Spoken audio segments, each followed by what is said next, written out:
So, now we are ready to start deriving the Reynolds transport theorem, the simplified form of the, we have gathered all the required knowledge to start deriving the Reynolds transport theorem, the simplified form of the Reynolds transport theorem. Now, why is it simplified?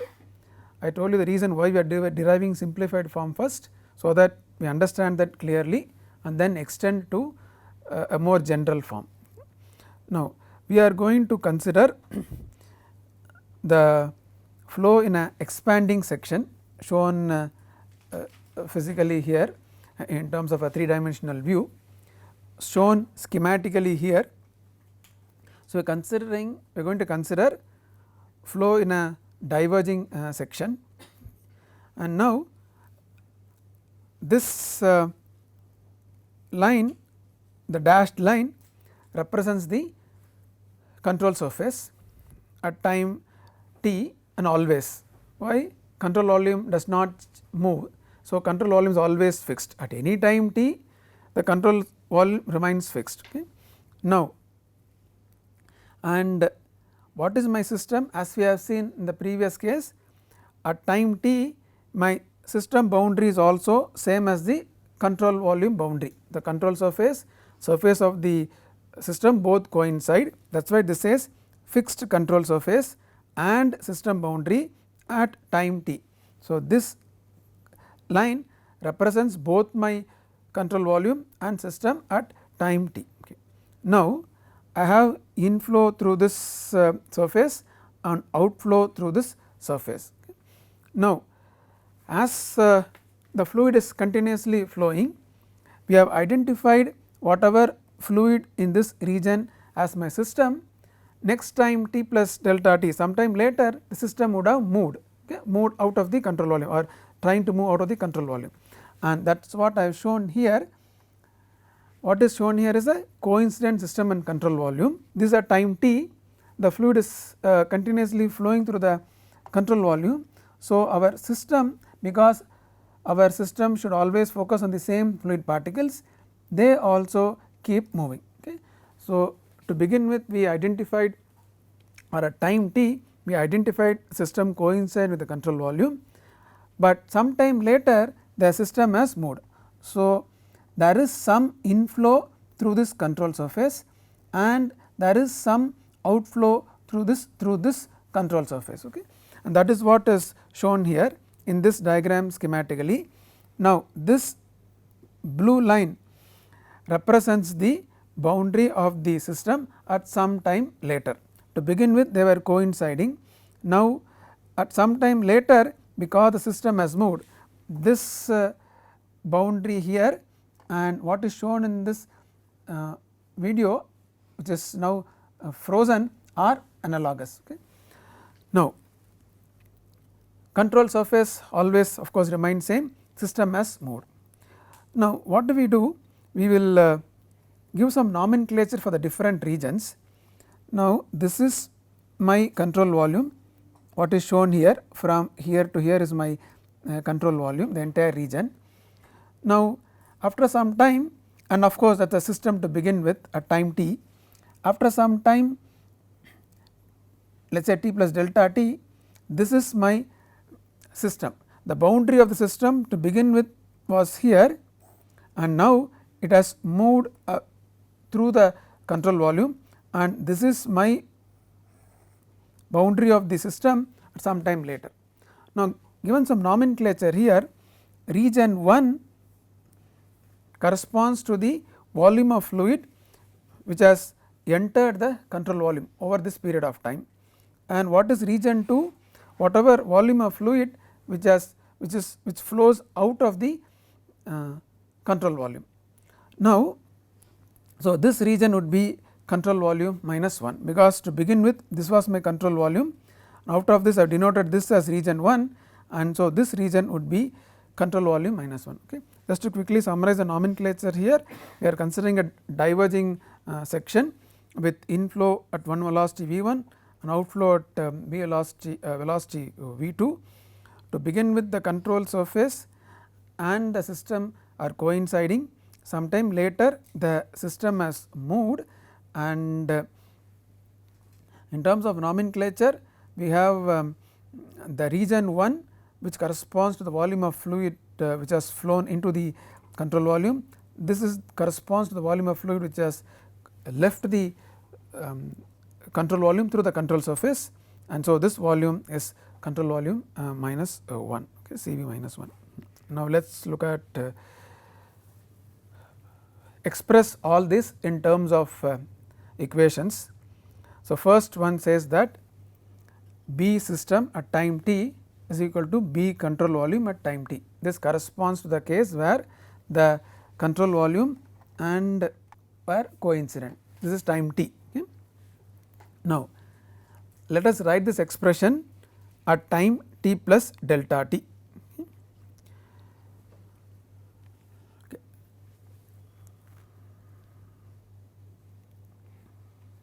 And for writing this statement only, we introduce nomenclature 1, 2, Cv minus 1. Okay. Let us see how do we do. What is that I want to know? The property of the system at some time t plus delta t. Okay. Now, what is the region corresponding to the system at t plus delta t? This region is the region corresponding to the time t plus delta t. How do I express in terms of known values? I take this region which is the control volume, okay, which is that is known to me. So, B of control volume at t plus delta t, and then I subtract this region or the property corresponding to that region. So, B 1 t plus delta t, and then add this region. Okay. So, what I want is this entire region. I take the entire control volume, that is the first term, and then subtract this region and then add this region. Okay. So, in terms of expression, B system at time t plus delta t becomes equal to B for the control volume at t plus delta t, and then B in the region 1 at t plus delta t, and then B in the region 2 plus t plus delta t. Okay. Why is there a minus sign? Because this is a whatever has been brought in is minus, and then whatever has been taken out is the plus sign here. Okay. Now, which came up from the geometry of this figure. I took the control volume and then subtracted the value corresponding to region 1 and then added whatever corresponding to region 2. We said we want to relate the rate of change of property for the system to the rate of change of property for the control volume. Now, what is the rate of change of property of the system? B system at t plus delta t, B system at t divided by delta t. Of course, we will take limit delta t tending to 0 as we go along. This is something known to us. Now, what do? We have seen the last slide that B system at t is equal to B control volume at t, and then B system at t plus delta t, we have seen that to be B control volume at t plus delta t, and then minus B 1 t plus delta t and B 2 t plus delta t. What is the physical meaning of this value? If you take let us say mass of the system at time t, mass of the system at t plus delta t. For the case of mass, they are same, but if you take some other properties, they need not be same. Okay.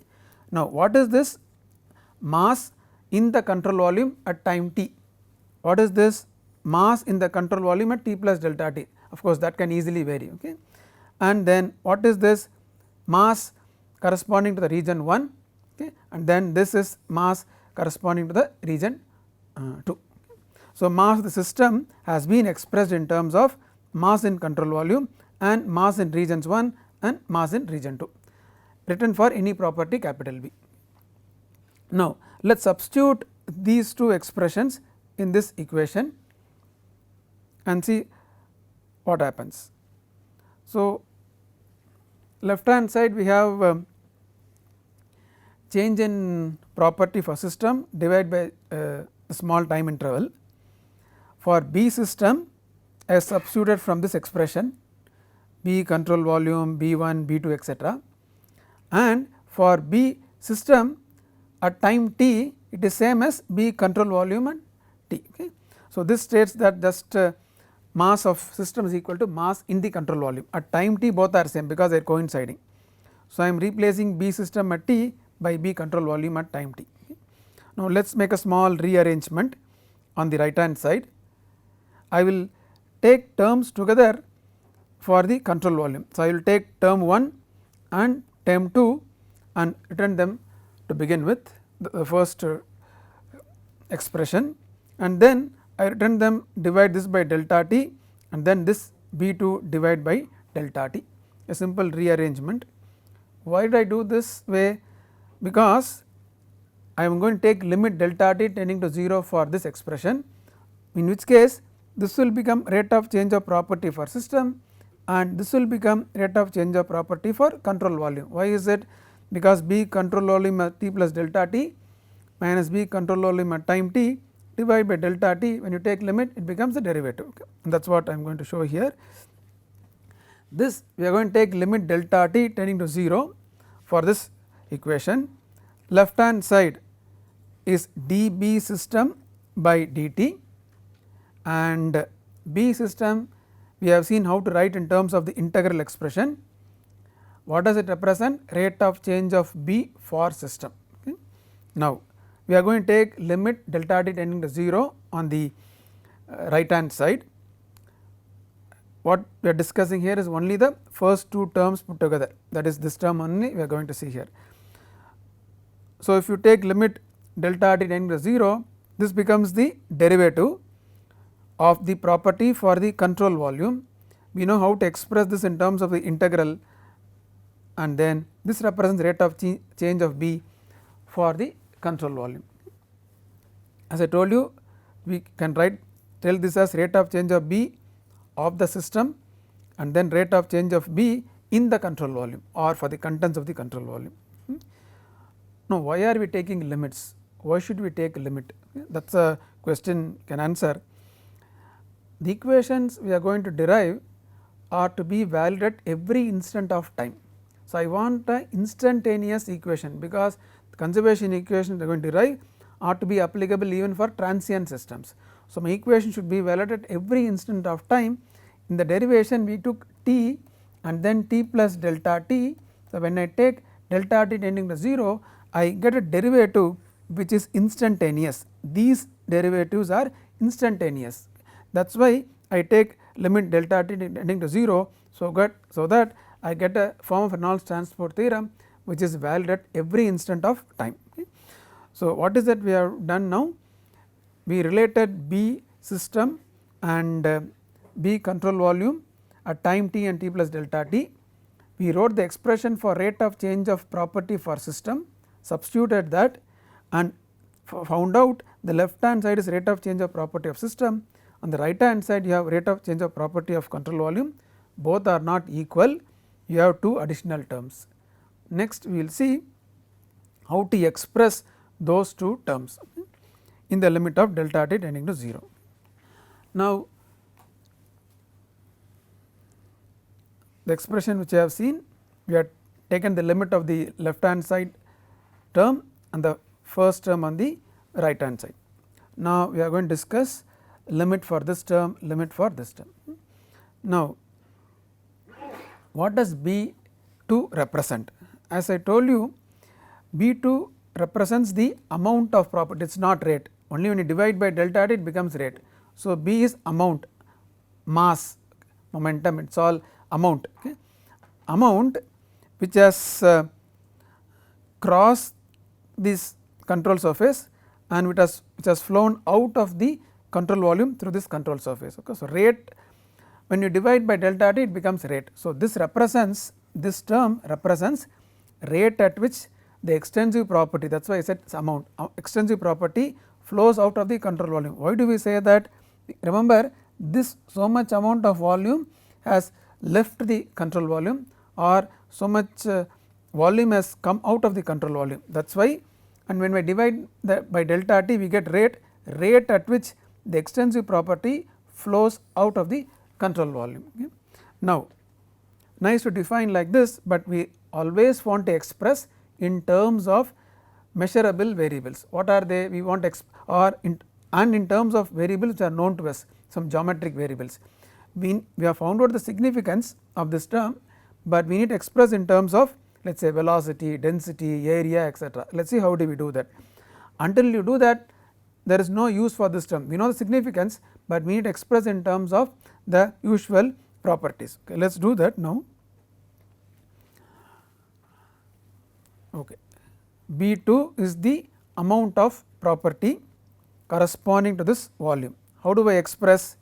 I take that volume delta V 2, that is the volume of this region, multiply by density, so that I get mass. Why do I use 2? Because rho is the density of the fluid in the section 2, rho 1 is the density of fluid in section 1. Density can vary from section 1 to section 2. So, I multiply this volume with this density, and then now I get mass of this volume, mass corresponding to this volume, and then multiply by the intensive property, so that I get the value of extensive property.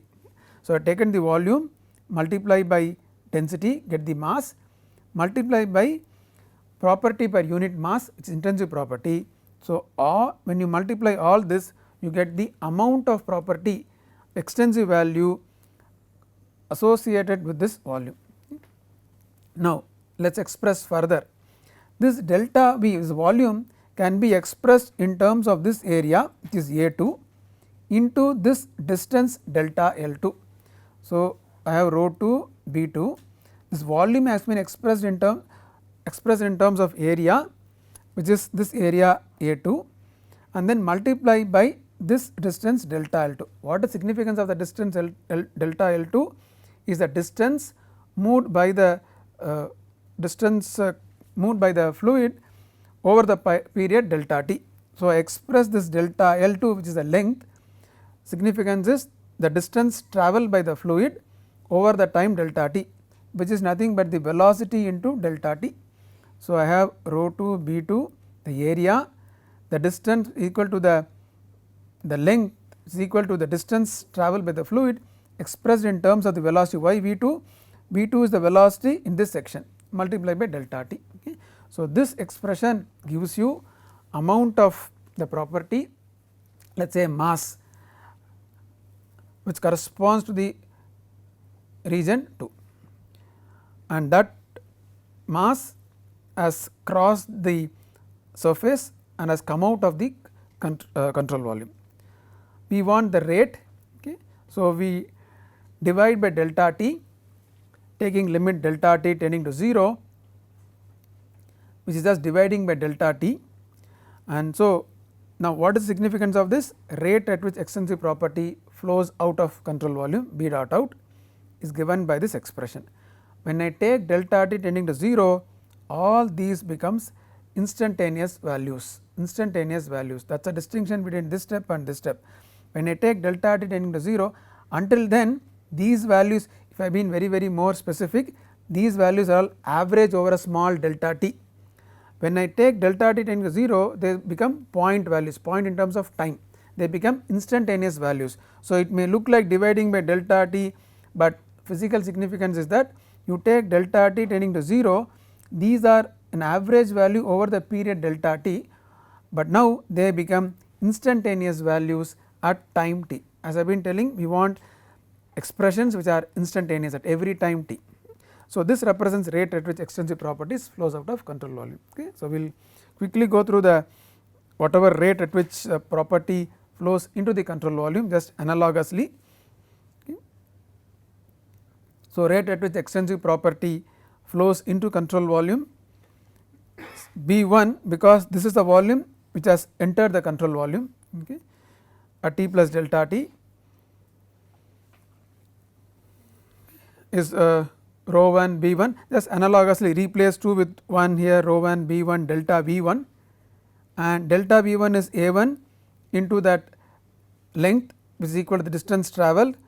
Now, the velocity, corresponding velocity is V 1 multiplied by delta t. So, once again let us divide by delta t, take limit delta t tending to 0, we get rho 1 B 1 A 1 B 1. Okay. Once again this instantaneous value, that is why you see here I write t plus delta t. When I write here it is an instantaneous value. I do not write as t plus delta t, they are delta t tending to 0. So, b dot out is the rate at every instant of time t. Similarly, here also. So, what is that we have done now? We have taken limit of this term, we have taken limit of this term. In this slide, we have seen the limit for these two terms. More importantly, we have also seen the significance of those two terms. Like to repeat, this term represents rate at which extensive property flows out of control volume, and this represents rate at which the extensive property flows into the control volume through the control surface. Okay, let us put them all together.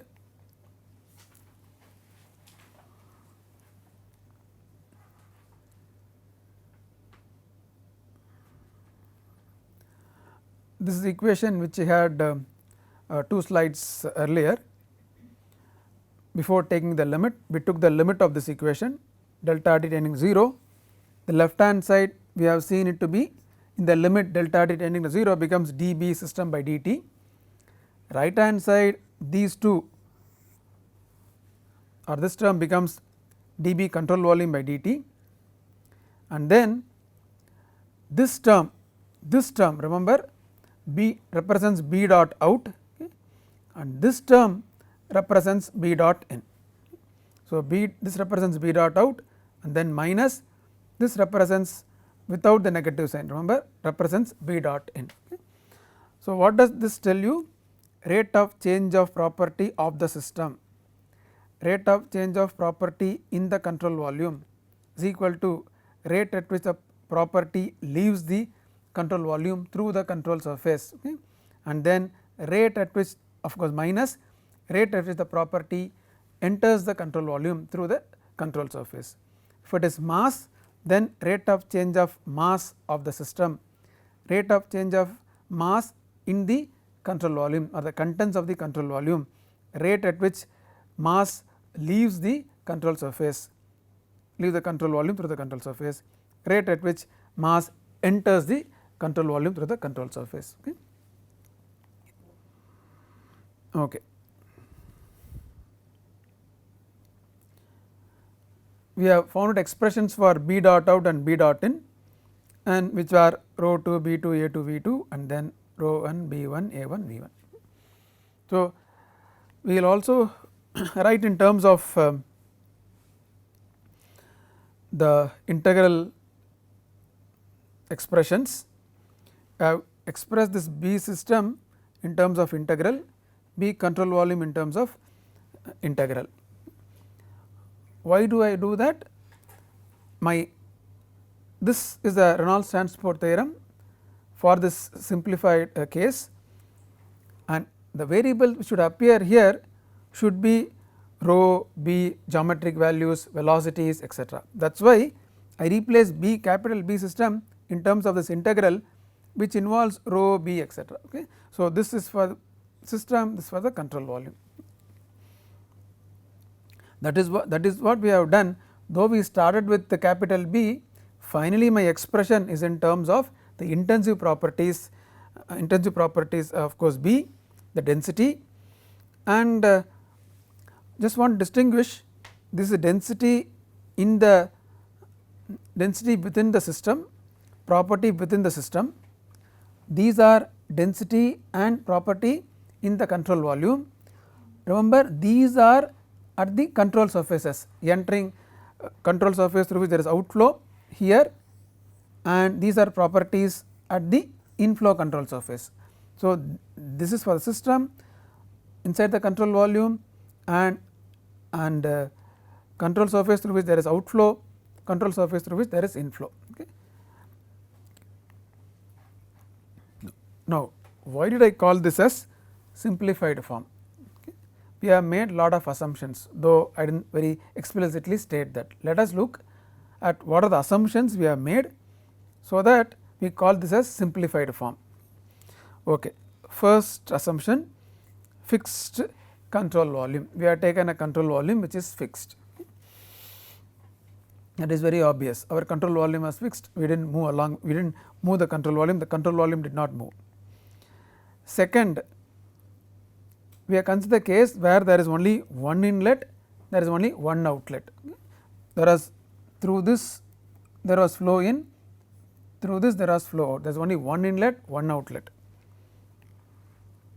And then we took uniform properties, and I say properties, the density here, the property B here, and the velocity. All these were taken uniform across the inlet and outlet. See, along across this there could be variation, the property B could vary here, the velocity could vary, density could vary, but we have not taken that into account.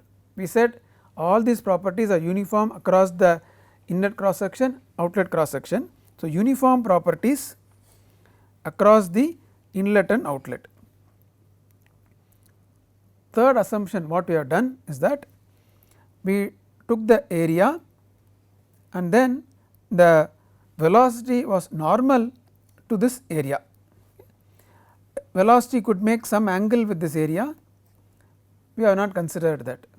So, we have the way in which even we have shown the velocity is just normal to the area. If you have a phase here, the velocity is normal to this. Okay. So, just to repeat the assumptions: fixed control volume, one inlet, one outlet, uniform properties across the inlet and outlet, and then velocity normal to sections 1 and 2. The general form will take out all these assumptions. So, we will derive a general form without making any of these assumptions. Of course, we will restrict back to fixed control volume. I said the whole scope of the course is restricted to fixed control volume, we will keep that, but we will derive a general expression where there could be any number of inlet outlets. In fact, any part of the surface can be inlet outlet, where the properties change across the inlet or outlets, and velocity can make any angle with the area. Okay.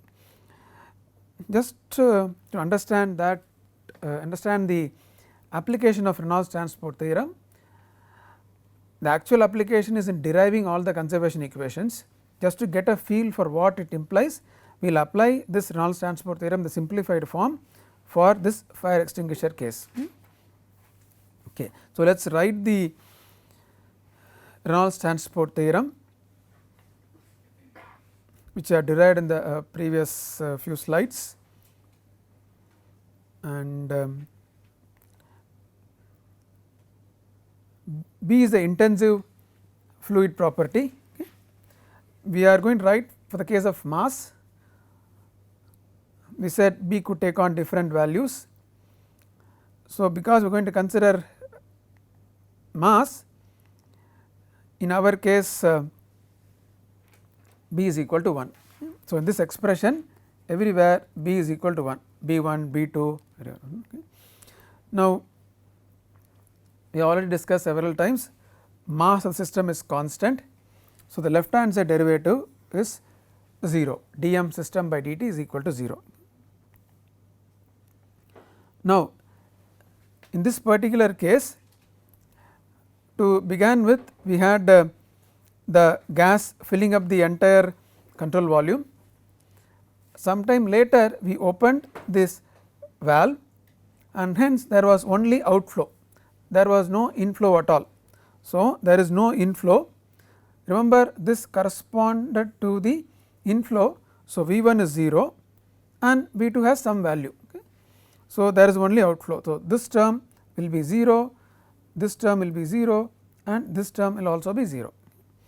Okay. So, left hand side is 0, right hand side is d mass of the contents of the control volume, and right hand side we have rho 2, substituted 1 for B2 and then A2 and V2. So, we should know what is the area, what is the velocity, rho 2, etc. So, if you rearrange in a more physically meaningful way, this tells rate of change of mass in the control volume. Once again, I have written that in terms of the integral expression rho and then dV. B is taken as 1. I have taken this to the right hand side. So, it is minus rho 2 A2 V2. So, this is something you would have written in your process calculation course, may not be used it.